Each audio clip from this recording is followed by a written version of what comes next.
Cinema Rolls Podcast.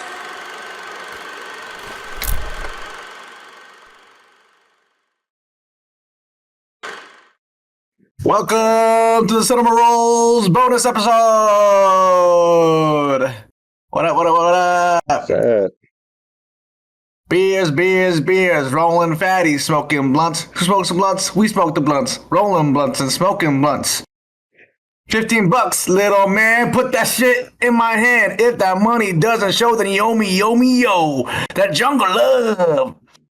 Talking about Dogma today. Yeah, That's not from Dogma, but that's from Jay That's from Southpaw Jay Strike Back. but I was just thinking of Jay. I got my So- Jay and Silent Bob Clerk shirt on. Hey, I got my Buddy Christ Buddy shirt Christ. on. You got an actual Dogma shirt. Yeah, I had the Snoogans beanie that he wears in the movie, Yeah. and I lost it. I don't know where the heck it went. So I gotta get another one.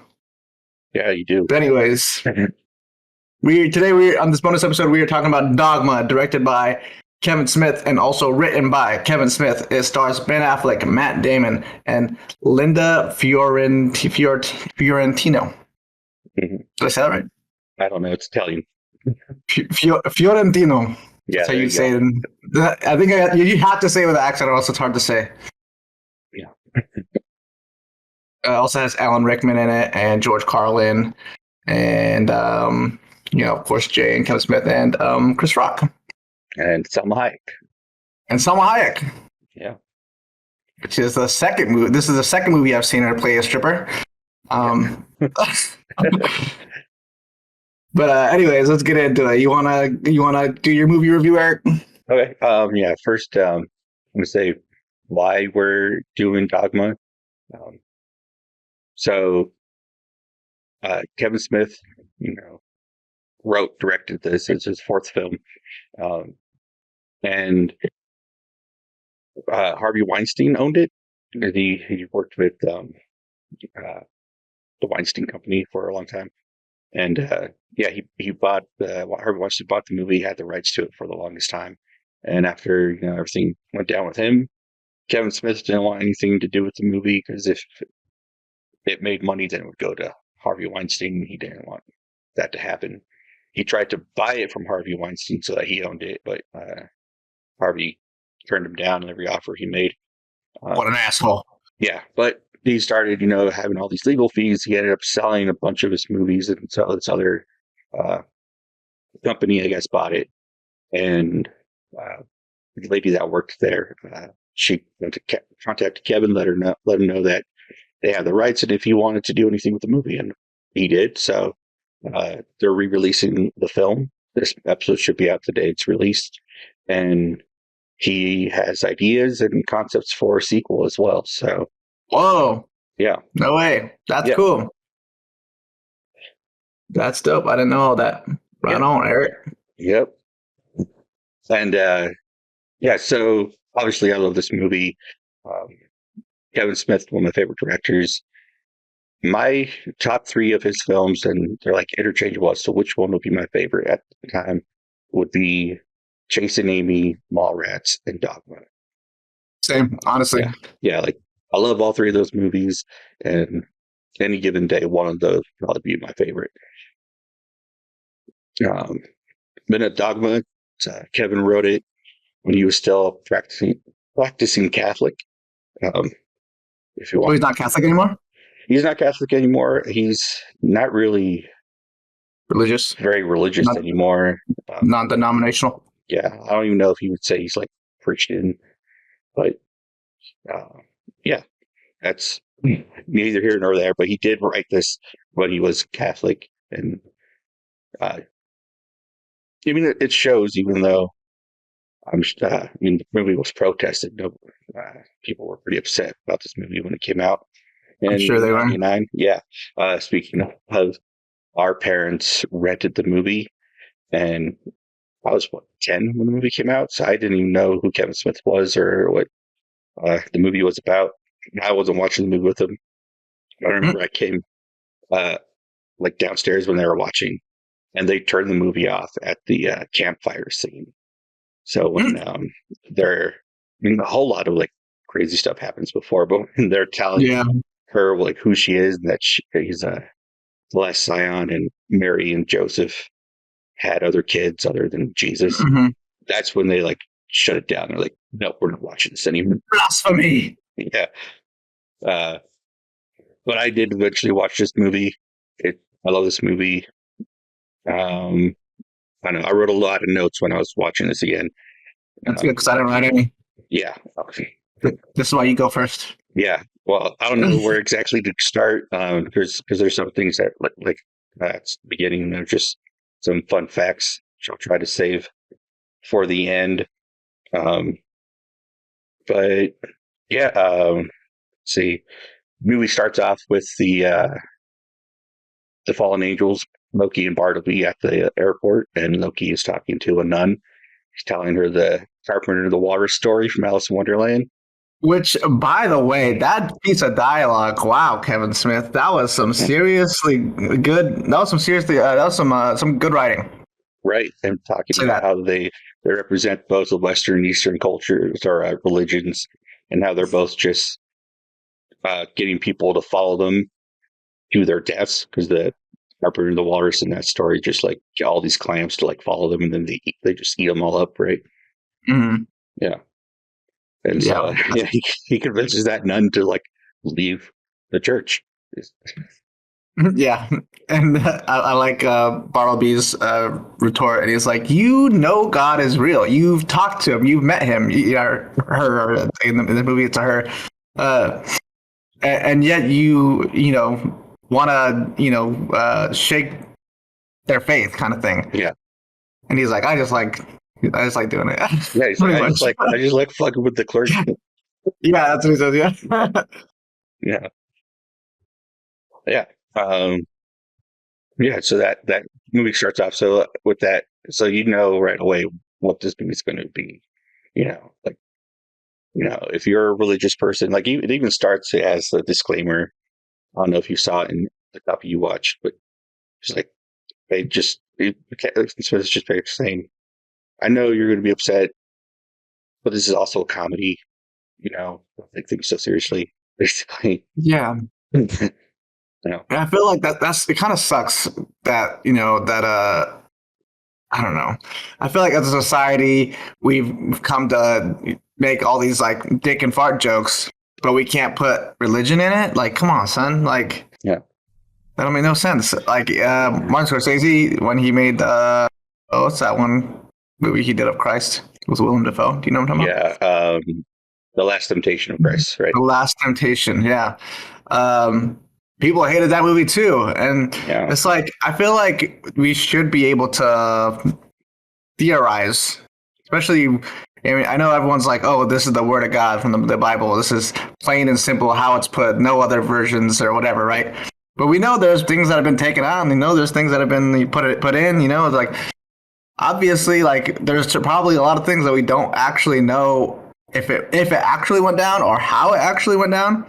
yeah. We should totally be able to theorize and contemplate and kind of discuss theology at this level, I think, without getting butthurt, Right. Yeah. And that's why we have so many different denominations, because there's different translations, there's different ways to interpret things. And so one group says this is how things are, another group says this is how it is. And they're they could both be right, they could both be wrong. I don't know. Yep, and so the tree branches. Yeah. But yeah. Alan Rickman as Metatron. He Super was cool. great. Yeah, he's awesome. Not only does he R.I.P. have a great voice, yeah, may rest in peace for sure. Yeah, he has a great voice, British, be the voice of God. It was awesome. Mhm. And what else is there? Uh, Salma Hayek, like you said, playing a stripper again. Um, I Mhm. like I liked her characters. She's a muse, so she Mhm. before she was human or she had a human body, she would inspire people And so she says she's responsible for 19 of the top 20 grossing films. Mhm. Yeah. Yeah. She's not responsible for Home Alone. Not responsible for Home Alone. Someone sold her soul for that one. So funny. Yeah. I like that movie is an obvious allegory for like big corporations, especially Right. like McDonald's and Disney. McDonald's. You know. Yeah, and then when they were talking about God's gender, um, this is something I brought up with Mom once, and um, some people may take it the wrong way, may be offended, and I apologize if you are offended for it. Um, but God, I was saying, I asked her, does he technically have a gender? I mean, there's only one of him. There's no reason to have an opposite gender, right? And like Yeah. we call him by a masculine like pronoun, and that's what he's referred to in the Bible. So that's what I'll go with. But is a gender necessary for him? I don't think so, really, right? God is non-binary. That's God is a they them. yeah. I mean, there is Alpha you and know, Omega. right, and you know, the Son, the Holy Ghost, and the Father. There's three of them, so it's a them. Them. It's a plural. Yeah. He's got DID. Yeah, no, I'm fucking around. But I agree. I think God is genderless. It doesn't make sense. If there is a God, right? It doesn't make sense for God to have a gender. Yeah, and I remember once in college, there was a guy that came up to me and asked me if I knew of Mother God. And I was like, I think so. What are you talking about? And he's like, no, I'm not talking about like Mother Mary. I'm talking about like there is a Mother God. There's Father God, and he has a wife who's Mother God, and their son is Jesus. And I was like, I don't think it's right. But he asked me to go to like a Bible study with him, and I said I would. He gave me his information. I never went. Yes. I was like, did you go?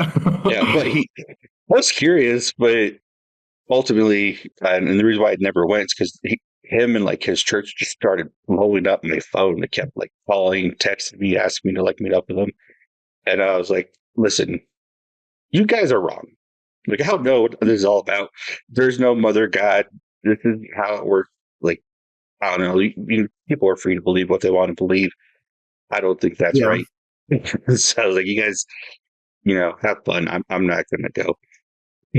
Right. Yeah. And then someone else came up to you and was like, "Have you heard of Brother God?" And I'm like, "Oh, come on, man," you know. No, but a lot of people came up to me when I was at school.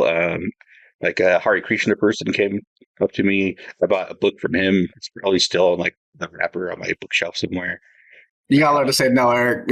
But I like to learn about different religions and stuff. So That's fair. was it?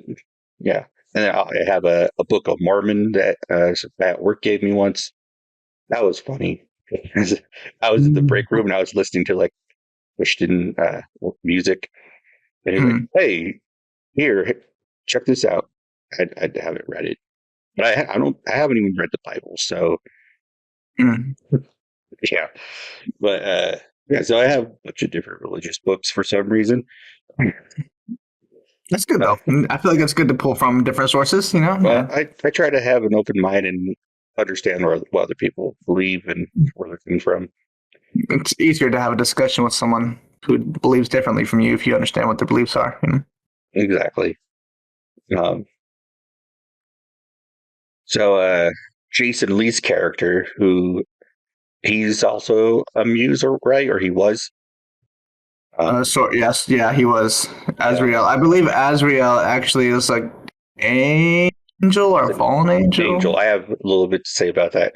But yeah, so he's a muse in the movie. He gets when like the battle in heaven happened and they kicked out Lucifer and his buddies. Mm-hmm. He didn't pick a side.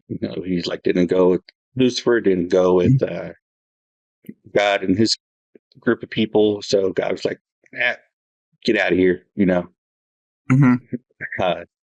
So that's so he becomes a demon in the movie, right? Yeah. But in so Azrael, a lot of angels they have a name that end in L, and L, I believe the the suffix it means of God, and so you have Raphael, Uriel, Gabriel, Michael, and those are all Uh-huh. archangels. Um, Yeah, I didn't know that. That's cool. yeah, but also in Islam and some Jewish traditions, the name Azrael is also associated with the angel of death, which is who Loki is in this movie. He was the angel of death. He threw out his sword, Mhm. and there hasn't been one since in this movie. But Yeah. so that I just thought that was interesting. I think Kevin got the name Azrael from Batman because they're the character from Batman with that name. Oh, cool. Um, That makes yeah, sense for him. yeah, yeah. I just thought it was interesting. I like learning about just different like mythos and Christian Yeah. lore and stuff. Um, Loki, when they meet Jay and Silent Bob, which Jay and Silent Bob are prophets in this movie. Yeah. That was funny. Because they're fallen angels, so they're technically not supposed to imbibe in alcohol, and I Hmm. guess also smoking a joint might be considered a sin.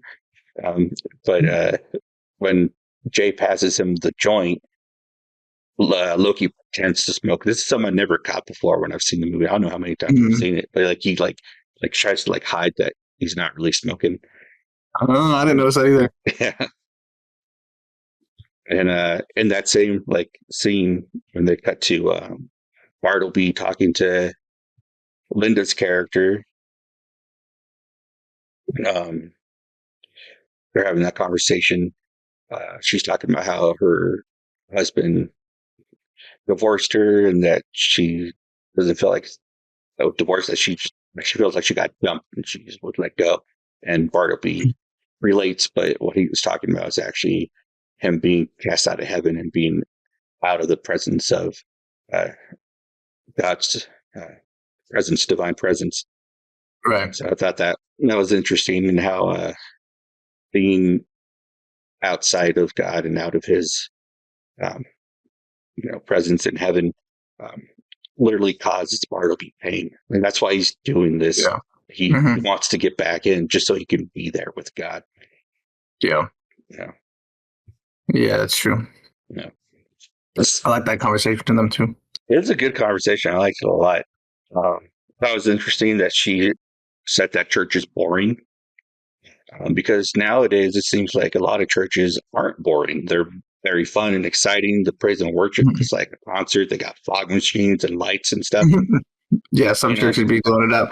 I feel like the Catholic Church still probably hasn't changed much, right? Like, I'm not I think Catholic Church is still pretty boring. still pretty boring. They Yeah. like I always felt like I was like doing some exercise, constantly standing up, sitting down, get on your Yeah. knees. I'm so glad we didn't grow up in Catholic church. Yeah. I would go to Catholic Church every now and then. Whenever like I was sleeping over at the cousin's house or something, and like Yeah. grandpa, he would just pass out all the time. Like like he would just be sleeping through the entire service. And like, Hey, there's parts where you got to stand up and like respond and say yeah, stuff. It was all in Spanish, so I never knew what the heck I was yeah. doing. Uh, Grandpa would just be sitting down. Everybody be standing up doing their thing. And I'm just like, Hey, but he was there, so he gets credit. yeah, that's right. That's right. Yeah. But yeah, what I was saying is like churches be doing a lot, and I think they kind of do too much.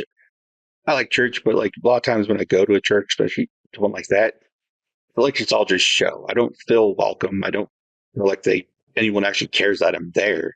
There's like, all right, welcome to church, get in there, sing some songs, here's a message, go home.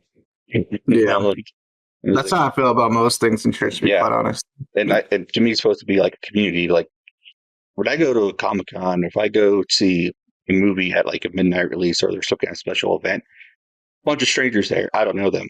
I could strike up a conversation with any of them because we're all there for the same reason. And I feel like church True. should be the same way, but it's not. And I think that's sad. Yeah, it is kind of sad. Yeah. Like when you say to a stranger in church, like, "Hey, how about that God guy, huh?" Yeah. Pretty cool. Yeah. Peace be with you. Yeah, yeah. Yeah, in that train when uh, Jay he was sleeping, they wake him up. He says, uh, I forget what he said exactly. My note just says, Jay's dreaming of coming in Pete. I think he says, "No, I didn't come in you, Pete." Yeah, yeah. Which is another thing I've never caught before. I thought that was hilarious. Who is Pete? I don't know, but it like Oh, the whole movie, like they're talking about how he's like secretly gay. kind of Which is gay. funny. Yeah, yeah, yeah. It's like he's like, tell me something about me. He's like, you jerk off more than anybody on the planet. He's like, well, everybody knows that. Tell me something I don't know. He's like, when you do it, you're thinking of guys. Bob Cinema, Not I all the time. was Yeah. like, And also in the trains when we get Bob's one line because he gets almost at all least right, one yeah. line in every movie, and Mm, throws out Bartleby and Loki off the train. The guy's sitting there, he's like all scared, and Bob just looks at him like, "No ticket." yeah. Which his best, which is not a line, it's a monologue, is in Chasing Amy. Kevin Smith's. Oh yeah, because he Yeah, tells the story of Case and Amy. yeah. Because there's no character named Amy in the movie. Right, yeah. Yeah. Now, yeah, I think that might actually be the best Silent Bob Yeah. speaking role. Yeah. Um, oh yeah, and then after the train, when Bartleby and Loki are at parking garage, and it goes along with what the conversation was having with Bethany, um, and he's just going on that rant about them being kicked out, and like he feels the pain of being outside of God's presence, and Loki tells him like, "You sound like the fallen one, like I've heard this before. You Right. sound like Lucifer." So you sound like Lucifer, yeah. Yeah, which I thought that was a good scene. Yeah. Yeah, um, Ben Affleck is a good actor, and Him and Matt Damon. yeah, and he's had some really good like monologues that are in Kevin Smith movies that a lot of people are missing out on because they Mm, like these kinds of movies. yeah. Yeah, Ben Affleck, he's a great actor. I like him a lot. Yeah, good director too. And yeah, and then him and Matt Damon duo is like, they kill it. They have Yeah, good chemistry. yeah, for real. Um, right after that's the campfire scene. They explain the last Zion. So Bethany is the greatest. I forget how many greats they said. Grandniece of Jesus Yeah. Christ. So she shares like a chromosome or two of Jesus Christ. Yeah. Yeah. So that was interesting. That, like I said, that's when mom and dad turned off the movie. But then when she learns this, she runs. She falls into a lake, and that's where she meets Metatron again. He Mm. explains to her what's going on, why he didn't tell her before. And so I was because she's the whole time she's like fighting, doing all this, and then like she learns this, she accepts it, and she had fallen into a lake. So I was wondering if is that supposed to be like a baptism, like her Baptism? moving back? Potentially. Yeah, Yeah, I think it could be. Why not? yeah. Uh, What was I gonna say? I like Kevin Smith's logic for all these different things that he throws into the movie. Like her being related to Jesus. And the logic behind that is like, come on, you like Joseph was married to Mary for how long, you know? And you don't think she was letting him smash, you know? yeah, Like come on. And it's like that's solid logic. That's like, you know what I mean? You think that she just stayed a virgin forever? yeah. That's the thing is like growing up, they never really told us Mhm. that Christ had any siblings or that Mary had any other kids. I believe Lazarus is his brother, right? And he rose him from the dead. So Mhm. that is mentioned in the Bible, but they don't really talk about it. And I think we're Yeah. just kind of led to believe, or we just assumed he was the only one. But it doesn't make sense. Like why wouldn't Mary and Joseph have more kids? Right. They're They're married. married. Yeah. Like, Right. yeah.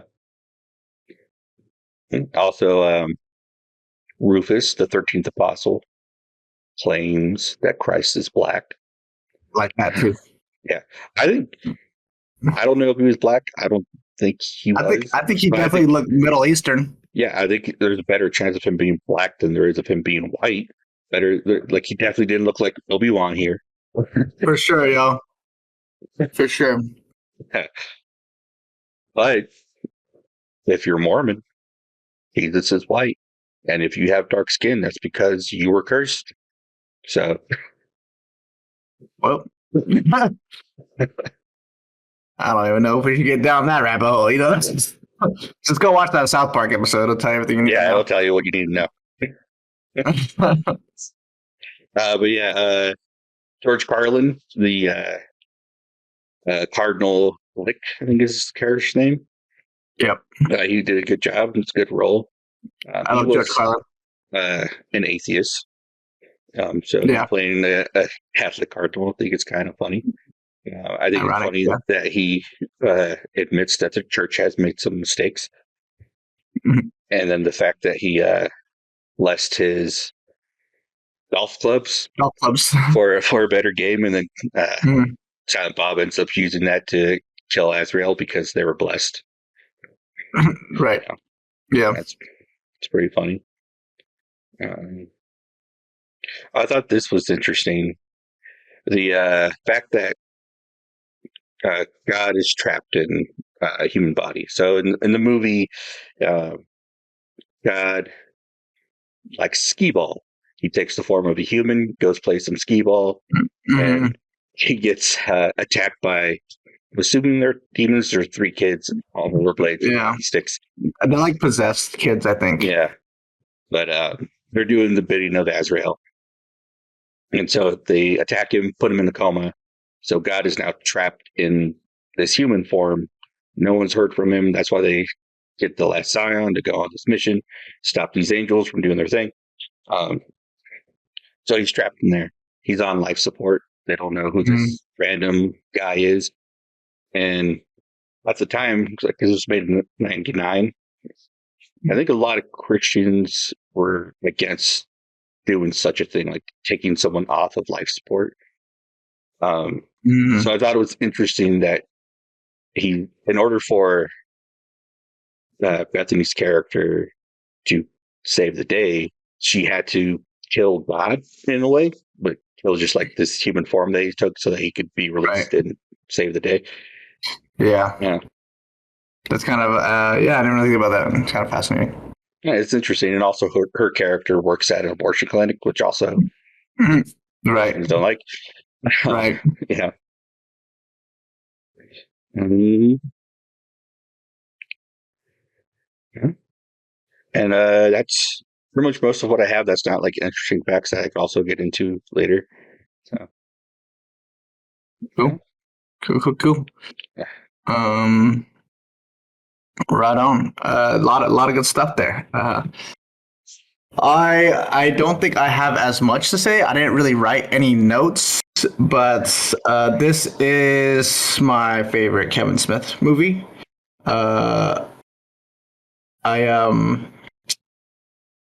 Yeah, it's what I love about Kevin Smith and his movies is he puts so much of himself into them. If you watch his filmography, I feel like you learn about him, and I think that's why he's kind of developed this kind of cult following. He has this little niche group of followers that honestly just keep the lights on in his house, to be quite honest. Yeah. And I think it's because he puts so much of himself into his movies, and there's probably a good amount of people who were raised similarly, who had similar interests, who maybe raised religious or Catholic, and also had similar interests in nerdy things such as comic books or Star Wars. And he puts a lot of that in his movies, and these people relate to it. And I think that because of his, very personal style of filmmaking, it resonates with a lot of people from his same generation. And I like that about Kevin Smith. Honestly, it's I feel like a lot of people give him shit, and he's talked about it a couple times about like how people kind of talk shit about him as a filmmaker. And yeah, I think he does his best work when he's putting himself into it. Agree. And this one feels like it was really personal, especially because it has a lot to do with his beliefs at the time. Yeah. And I like how he went about doing it. You know, I think the fallen angels are a really cool concept. Trying to get back into heaven, that's like a really fun concept. And I think what's cool about this movie is that I think if you he could have gone a lot of different directions with it. Like, that's one thing that Kevin Smith, I feel like he can't help but do, but he like make fun of himself and put comedy in his movies. Yeah. Like kind of make fun of his own work as he's making it. But this movie could have very easily been like a very serious movie, you know? Like it could have been like Loki and Bartleby were like really fucked up fallen angels, and it could have had more of like a at that time like the only comparison would be kind of like the way action movies were being filmed back then, like The Matrix or something, you know. Yeah. It could have had a serious feel like that, and it could have had a really interesting direction in that direction. But like I said, Kevin Smith can't help but make fun of himself as he's making stuff. So it's I don't know what else to say about it that you didn't really already mention, but it's a good one. I think the only thing the only part I don't like in the movie is the shit demon. Shit demon. It's just too silly for me. Like it's like it feels a bit like I don't know, like elementary school humor, I guess. I actually don't mind the concept. I think the concept is funny, but I think it could have just been mentioned as like a joke rather than actually having a shit demon. You know, the whole idea of like people getting crucified and like their bowels, you know, right, like relax and shit comes out, and then it creates a demon. You know, And then also like it's not just people getting crucified, but they are the like worst of the worst, murderers, rapists, you know. Yeah. And so like this excrement falls out of them, and it's just all this sin and hatefulness all there on that hill that becomes that demon. Right. Yeah. See, like that concept isn't bad. It works and it's funny, you know? Yeah. But like actually having a shit demon was just, I think, a little too over the top. But that's the only gripe I have in this movie. Everything else in this movie, I love a lot. Loki's conversation, which we talked about in the beginning at the nun. I love that piece of dialogue. I like the conversation with Bartleby and the main character. Another thing that Kevin Smith, I think, when you learn about Kevin Smith watching his movies, is that he was raised Catholic. Mm-hmm. These are the things you learn about Kevin Smith by watching his movies. He was raised Catholic. He likes comic books. He likes movies, and he has a lot to say. And this movie, I think it has a lot of good bits of dialogue where, you know, it's not only humorous, but it actually somewhat intelligent as far as like rethinking how theology can be thought of, I guess, you know. And I really like the way he likes he writes his like main characters. Mm-hmm. Like even like in Chasing Amy and in this movie, the main characters that are women, they're like very clever. They're very like quick-witted. You know, they're like pretty strong and independent. Like they like, you know, and yeah, I like the way he writes his women. he's a really good writer. He And is. I think a common thing that good writers tend to have is that they do have a lot to say. Um, Yeah. um, like there's a book series I've been reading called Mistborn, and I'm on the second book right now. And the writer's name is Brandon Sanderson, and his books are thick, yo. And he just has a lot to say. You know, like um, What'd you say it was called? Mistborn. Mm. It's a fantasy series. He also wrote he's written a bunch of things, but right now he's like on a big series and forget what they're called. I don't remember. But yeah, they're like really thick books and they're pretty cool. He's supposed to be like the best fantasy writer of our generation, kind of thing. Really? That's what they say. Okay. At least that's how they sell his books, you know. Yeah. But yeah, the good writers seem to have a lot to say. Yeah. Um, What did you think of the boardroom scene? oh, that's my favorite scene in the movie. That's Great scene. that's always been my favorite scene in the movie. Yeah. Yeah, and I even like how it ends where Loki comes back in and he's like, "But I do believe in this, right?" And Bartleby's like, "What does that even mean?" You know, and then he's as he's leaving, he's talking to the chick. He's like, "You didn't say bless you when I sneezed," you know. And I love that whole scene, and that's what I'm talking about. It's like this could have very easily been like a really serious movie, you know, and like that could have been a really like serious scene. I like the way it is, just how it is, to be quite honest. But I don't think it would have been bad if he had made it more like a serious action movie. Um, but yeah, that's my favorite scene in the movie. And it's still holds to this day. I think you know that nothing's changed. It's still the same way. These mega corporations, and I even kind of felt like the movie corporation could have been also symbolic of like the film industry. You know. Yeah. I mean, a And lot of the things that they were saying those boardroom members had done. Basically, Harvey Weinstein, Bill Cosby, you know, like all these guys, P Diddy, they're all going down. You know. yeah, yeah. So that I like that scene a lot. It's really good. Yeah. And yeah, I think that's all I really have to say about this movie. I don't really, I don't think I have much else. I think you got all of it. Cool. Some things I knew, and then some other things I recently found out. But don't know if you know that Kevin Smith protested this movie. He protested his own movie. Yeah, there's a video of it.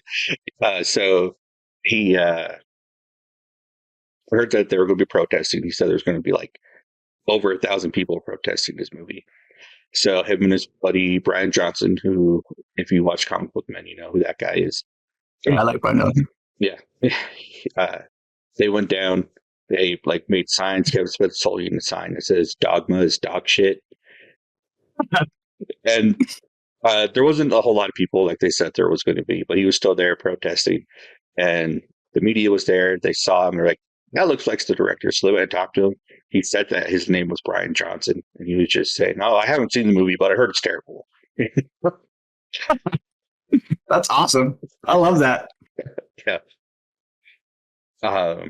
This I just found out is he wanted Robert Rodriguez to direct the film. Yeah, I was actually just Googling some things real quick before this started, and I saw that. I was like, "Whoa, that's cool! I didn't know that." Yeah, and Rodriguez said after he read the script, he saw how personalized the script was, and he said that Kevin should direct it himself. So That's a solid advice from Robert Rodriguez. yeah, that main actress who played Bethany, Linda Fiorentino, Fiorentino. Yeah, Fiorentino. apparently she was hard to work with. Oh, Her okay. acting career kind of fell off after this. I don't say I haven't seen her in anything else, so I Yeah. guess that makes sense. Only thing I really know her from is Men in Black. And Oh, she was in apparently the Black. she was fired from the second one because Tommy Lee Jones refused to come back if she was in it. Um, Dang, she's like Kevin, that, huh? Kevin Smith said that she caused drama on a set of a comedy movie. And apparently she also fought for this role, and Harvey Weinstein didn't want her. And so, Not even the he, Harvey Weinstein yeah. one. And so they think Harvey may have like blacklisted her. Oh, dang, Thought that was interesting. that's crazy. Kind of sucks for her, but I mean, Yeah. be a better person. Maybe don't be so difficult. Yeah. Don't take things too seriously. Although I hear Tom Lee Jones can be kind of crazy sometimes too. I can kind of see that. Yeah. Kanye West used a line from the movie in one of his songs. What was the line? It was guys like us don't just follow the sky, and then the line right after, beautiful naked Big titty woman. just follow the sky. I like that line. Yeah. Yeah. I didn't know he used it in one of his songs. That's funny. Yeah, he didn't ask for permission. Kevin seems okay with it. Oh, glad it worked out. And then that scene at movies, like when he told Jay that he masturbates all the time.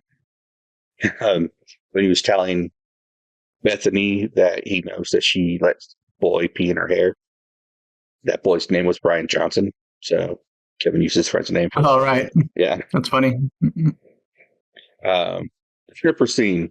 Gang leader is the same guy who plays. Is it Hooper in Chase Ademi? I don't remember. Quite honest.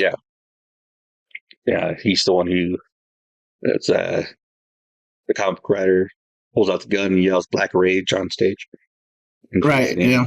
Yeah, he's the gang leader in the strip club when they're fighting over like Salma, and they're going back and forth tipping her. Mm. Yeah. I like that scene too. Just the Salma Hayek is beautiful, and the song in the background's funny. Candy girl. It's funny. Yeah, it's a good song. Yeah. Yeah. All right. Let's see, what else do I got here? Do I have anything else worth mentioning?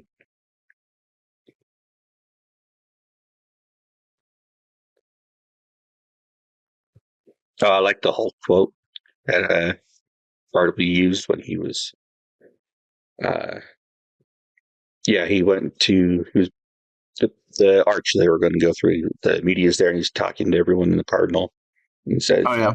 "Don't make me angry. You won't like me when I'm angry." Brian O'Halloran, who plays Dante in Clerks, and a bunch of other members of the Hicks family. He was the news reporter. Yeah, he's got all messed up. Yeah. And Alanis Morissette. So originally she was actually supposed to play Bethany, but hey guys, sorry. This is our second episode in a row that we got our facts wrong.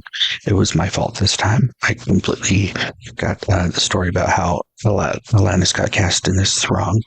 But to avoid me messing up again, here's a clip of Kevin explaining how she was cast as God in Dogma.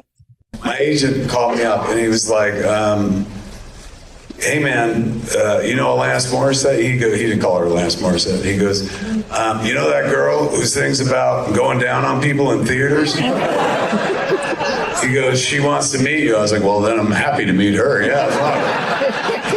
I'm a big fan of Jagged Little Pill, so I knew exactly who she was. I was like, fucking Alanis Morissette? She knows who I am? He's like, oh my God, dude. Her manager says, like, she's a huge fan. So I went to meet her for lunch in Santa Monica. There's a place called Montana's.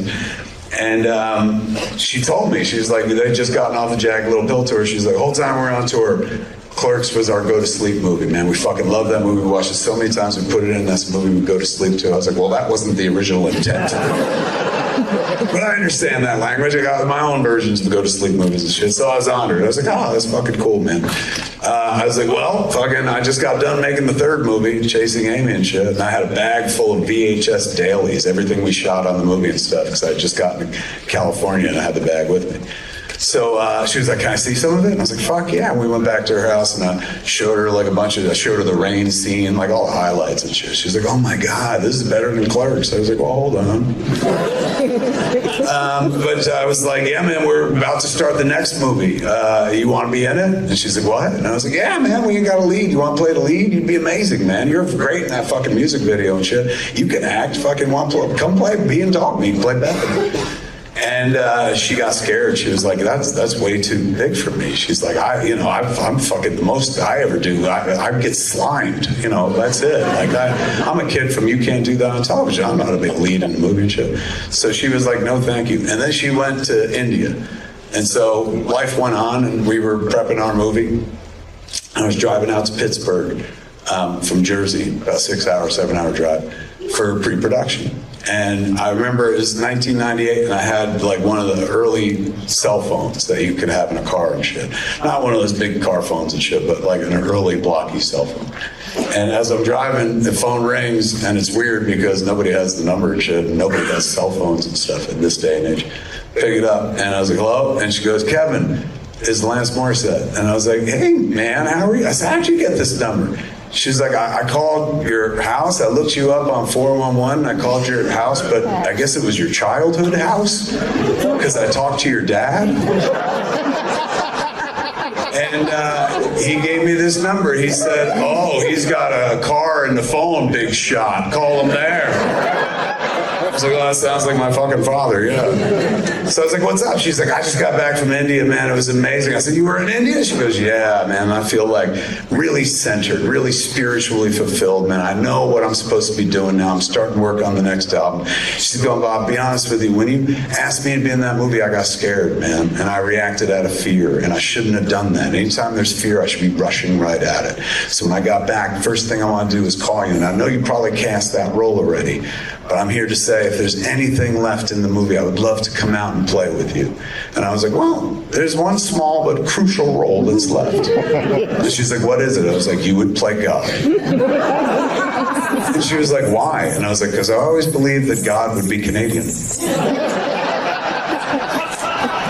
So, and then possible sequel. I don't know what Kevin has plans. I don't think he's said much, but he has said that he has ideas. But I thought it was interesting because at the end of the movie, they say that Bethany is no longer the last Zion, and Metatron searches her belly and she's pregnant, which should be an immaculate conception, just like Jesus Christ. Jesus, yeah. So I don't know what that would mean. The second coming? But it's been 25 years since this movie came out, and Christ in the Bible, he goes from age 12 to 30. So 30 is really when he started his ministry, started walking around, talking, and preaching. I don't know when he plans on making the sequel, but if the child is now about 30 years old, I think there could be something there. I don't know. Yeah. Be interesting. Yeah. Be interesting for sure. I also thought it was really cool that when Bartleby sees God, Jesus says I'm sorry, and gives her a big hug. Yeah. Because that's what he was fighting for. That's all he wanted. Yeah. Be in her presence. Yeah, it's really sweet. Yeah. But yeah, what would you rate this film, Eric? Where would I rate this film? I'm gonna say 9. I'm gonna give it a 9. 9? Yeah. I'm gonna give it an 8. Yeah. 8. Oh, it's a good one. Yeah. You have 8 cinema rolls. Yeah. Do you have any suggestions? As far as similar movies go? Yeah. I can only think of things that aren't comedy, to be quite honest. I don't know. There's not a lot of religious comedy movies, to be quite honest. There should be. There should be more. There should be more. I agree. But Legion comes to mind. Constantine comes to mind. Great movie. Even that one vampire movie, Priest. Yeah, and these are just religious-esque movies. Yeah. That aren't exactly aligned with the correct and current beliefs of Christianity. So it's like a more of like a twist on the religion, and none of them are comedies, like I said, but they do twist the religion to kind of fit their narrative. Right. Yeah. What about you? You got any suggestions? Yeah. I was gonna say, basically the same ones you did, but also, as far as Kevin Smith goes, Red State. It's a great movie. Red State. Not really a comedy. I mean, there are some there's some humor in it, but that's a great movie. And Tusk. Yeah. Why Tusk? Just because it's not that? Yeah, well, it's not just. I mean, it's not religious at all. But as you were saying, like talking about Kevin's writing and the monologues that he writes, Tusk has a great monologue that Michael Parks delivers. I haven't seen Tusk in a long time, and it just goes to show you, like, even though it gets a creature feature and it has a rubber walrus monster in it, like, it's very well written, and the acting and it's great. Like, it just shows how well of a writer Kevin Smith is. That even when he's making something as ridiculous as Tusk, the writing is still great. Yeah. And, yeah, he's a good writer. I think honestly, what could potentially benefit his films and maybe even his older films is just better cinematography. Yeah. He has a lot of like basic shots in it, and it works because most of his movies are comedies. But I think if he were to go for a more serious film like Red State, and then just like really up the cinema, like get like a crazy cinematographer, I think it would be really dope. It would be. I don't know if he's opposed to doing that, but yeah, most of his films are comedies. It's mostly just two guys talking for the most part. Yeah, so the basic shots work for it. You know what I mean? I actually haven't seen Kevin Smith's newest film, which I really want to watch. I don't know why I haven't, to be quite honest. 4:30 movie? Yes. It's good. I really want to see it. I think the last newer movie I saw of him was Jay and Silent Bob. Reboot? The reboot, yeah. Nice. Yeah. I was just watching Zach and Miri the other day. Nice. Yeah. It's a funny one. Yeah. It's pretty good. I like it. Seth Rogen does. By the way, I started watching his new show. Oh, yeah, you were saying. Yeah. It's pretty good. What's it called? It's just called Studio, right? I think it's called The Studio or The Studio. Yeah, on Apple TV. I watched the first episode and it was really good. And it's, I don't want to dive too much off of Dogma and Kevin Smith, but it was good. I'll just say that much. Cool. Cool. Well, that'll wrap it up for this episode, this bonus episode about Dogma. If you haven't seen Dogma, go see it. It's by the time this comes out, and when it's not live streaming, when we actually put it out, it'll be out in theaters. So, go check it out. And thanks for watching. Yeah, thank you. Yep. Peace. Bye, everybody. Peace be with you.